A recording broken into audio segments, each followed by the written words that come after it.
Despite being one of the best performance sedans of the last decade, and potentially Kia's coolest vehicle ever, the Stinger's been stung and it's slowly dying in 2023. Welcome, this is Automotive Anonymous, and that's the 2023 Kia Stinger GT2 and all-wheel drive. So it's literally the apex of the Kia Stinger in the last model year that it's being offered. So we have a lot to discuss because these are fast, they're fun, they're luxurious, but they're 50 grand, they're expensive, and there's some flaws that we need to discuss. So I'm going to show you a walk around, all the specs, initial driving impressions, 0 to 60 on my GPS, and then final thoughts to help you decide what do you do with the last year of the Kia Stinger. Do you buy it? Do you leave it at the lot? Maybe look at the other sports sedan competition.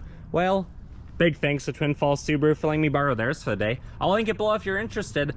Otherwise, let's dive right in with this review. Back in 2018, when these Stingers were first coming out, there was a lot of hype around it, but there was also a lot of confusion from Kia. These are a large rear-wheel drive biased or all-wheel drive sedan, with your choice of a smaller turbo 4-cylinder or a larger twin-turbo V6. That doesn't sound American, even though it's the formula that America likes, big performance sedans. It sounds German. It sounds like Audi and BMW, which interestingly enough, Kia stole the lead engineer and project manager from those companies when they changed basically their company around. They built this, a mildly luxurious, pretty high performing sedan, especially for 5-6 years ago. And they've kind of rebadged their whole brand since, not to be confused with their actual rebadged badge. But there's a lot to like here.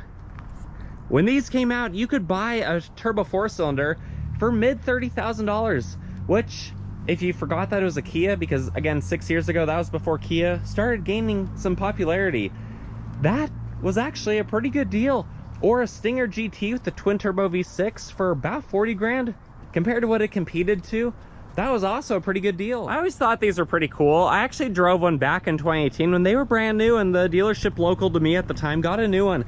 And it was actually a few weeks after I drove my last Taurus Show SHO. Those were the 3.5 liter twin turbo EcoBoosts. So it was a very similar formula to this. Big sedan, 4,000 pounds, all-wheel drive, and 360 something horsepower. But I can say I don't remember a lot of that experience. That was about 6 years ago after all. I just remember that it felt substantially faster than the Taurus Show.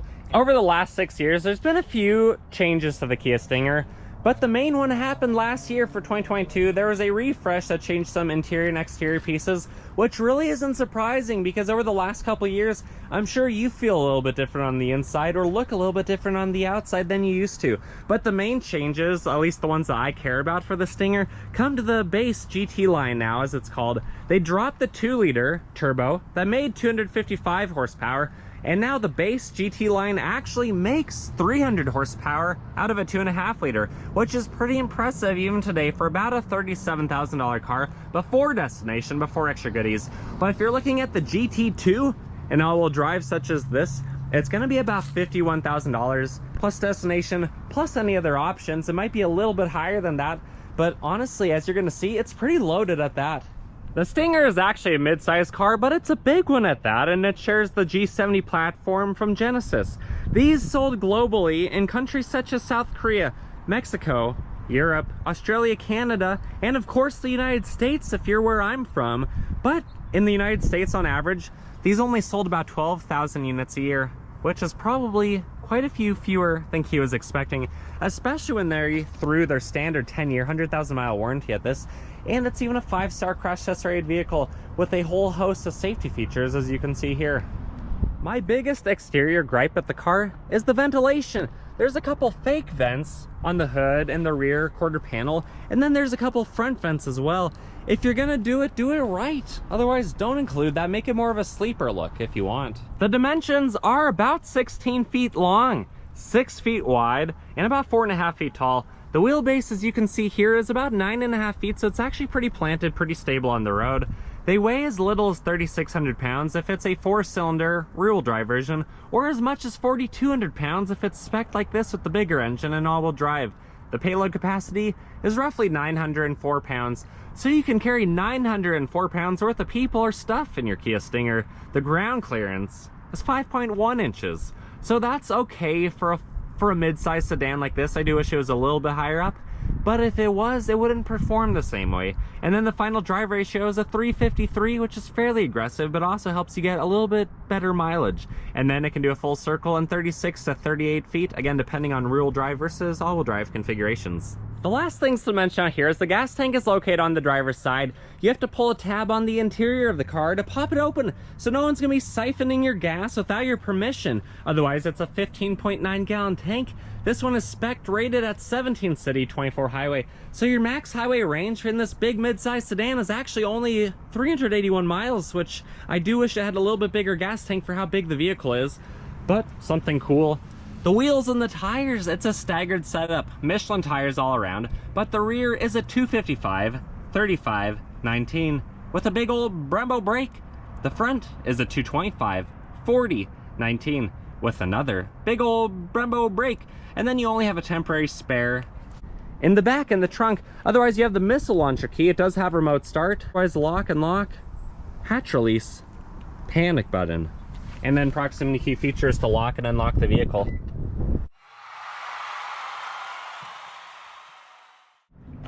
The driver's side door panel honestly looks really good overall, but there's a lot of different contrasting colors and materials. You have triple speakers, which is interesting. They are Harman Kardon. You have like a brushed aluminum, some memory seats, some Hobby Lobby stitching in multiple threads. You have a nice soft touch red armrest. The red vibe with the gray-ish exterior really makes me think Carbon Edition from Mazda. Otherwise, a nice big handle, bottle holder, some snacks down the side, and then just an aluminum piece for the door sill, cloth mats, hybrid, rubberized aluminum pedals, fuse box, extra options, ventilation, lighting stock, steering wheel controls, and then you have your 10-way power adjusted heated leather seats with some extra thigh support for those of us who might need it. And then power moonroof up top. Sitting inside the Stinger is really nice. It's spacious, it's large, everything's where you want to be, easy to get to, comfortable. The heated leather wrapped flat bottom steering wheel has a really nice touch. The horn sounds decent.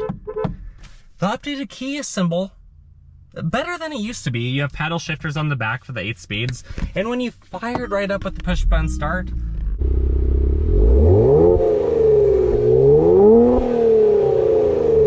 you get a little bit of a system check display, a nice little heads-up display Kia graphic, and overall, it's pretty good.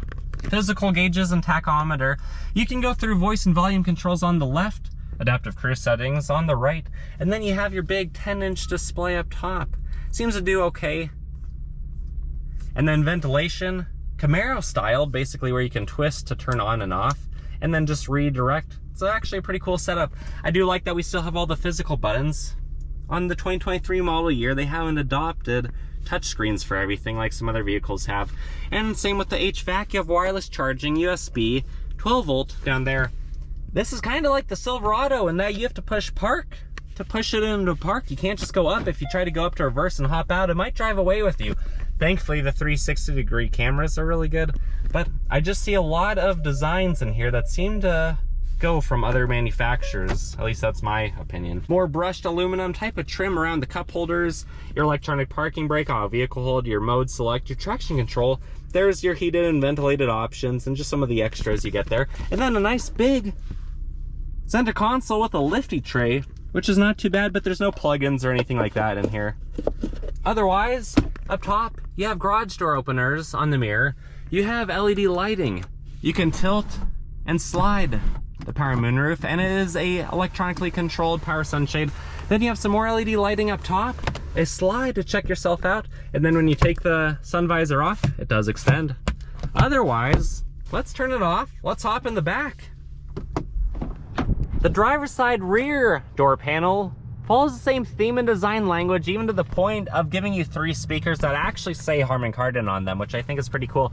Otherwise, nothing new back here. This is the 40 split. The child safety tethers are on the back.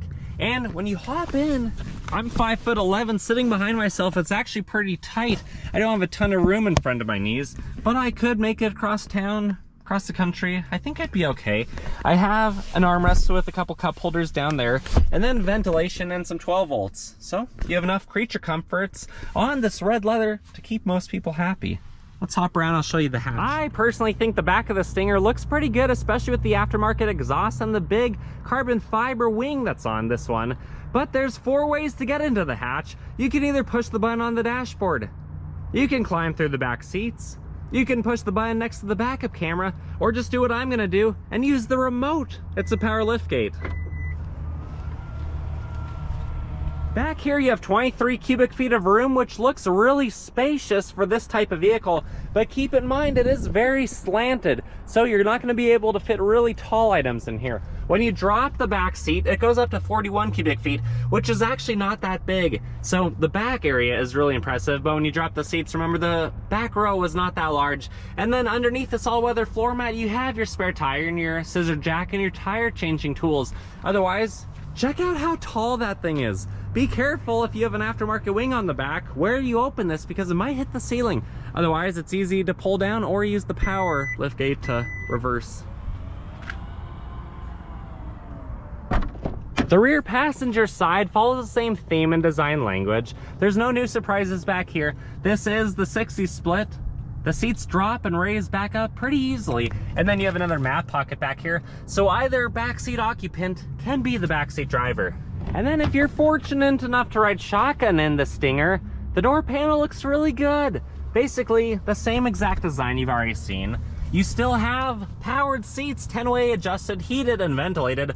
You just don't get any extra bolstering for your thighs, but my backpack doesn't have thighs. It doesn't matter. It's happy, it's content in this 5-star crash test ride vehicle. And then no storage on the transmission tunnel or above the glove box. But it is locking, it is adequately sized, and it looks like the previous owner left their garage door remote in here. If you see this video, you better come back and get that. Otherwise, let's come around to the front, I'll pop the hood, and I'll show you what the V6 twin turbo engine looks like. Under the hood is the 3.3 liter twin turbo engine, and right away as you can tell it has dual intakes. And if you follow the intakes, you can find the turbos on the exhaust manifold side. It's a little bit easier to see over here, so I'll show you the passenger side. But these engines seem to have huge mod potential on YouTube. But if you're not going to modify it, you should know that it comes bone stock with 368 horsepower at 6,000 RPM, and an even more impressive 376 foot-pound-feet of twisty torque at 1,300 RPM. So these things are really punchy, really quick around town, and most maintenance items are going to be pretty simple because you can easily access all the reservoirs on the periphery. The serpentine belt up front, the alternator down there on the passenger side, a lot of it's easy to identify, easy to get to. But you know what we should get to? The driving. So let's drop the hood. Initial driving impressions of the Stinger GT2. A little bit of a blow-off noise. It gets right up to speed. This is a really fun car. Has great visibility. You can see out of it quite well. The A, B, and C pillar really aren't that bad. I guess the one in the back is a little bit worse, but what can you expect? This is a 4,200 pound giant sedan, really. So at almost the same weight as the Dodge Charger, which is commonly referred to as a land yacht or a boat, I do think it feels a little bit better. It has more low-end torque since the twin turbo comes on so low. And when you have to get back up to speed, past some people, past some farm equipment, it doesn't take much time at all to do what it's supposed to do.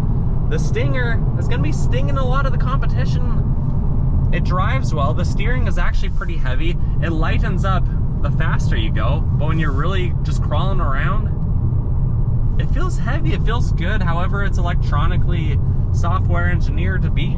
I'm not going to complain about it. Otherwise, it's really luxurious in here, as you guys saw in the interior tour and the walk around. It just feels like something special. At least we have the redesigned Kia badge on this one that came out a couple of years ago. The earlier ones, they were also really nice, the 18, 19, 20s. But this really does a good job. My backpack's having a good time. You can obviously fit full-size adults back here. And with that liftgate over 20 cubic feet of room, you can really do a lot of stuff. I do enjoy the aftermarket big wing that you can see in your rear view mirror. Otherwise, this has blind spot monitoring, all the adaptive cruise control, all the safety features to keeping your family safe. And when you have to change directions quickly, it does a pretty good job.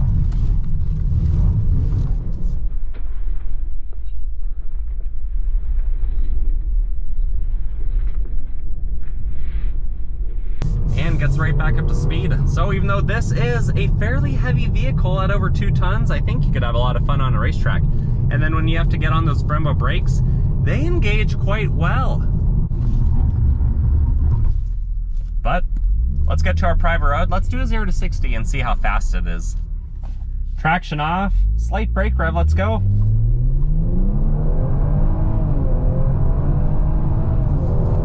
And true 0 to 60 came in at 4.97 seconds. Not bad given the fact that you can see on the graph the density altitude is 5,000 feet.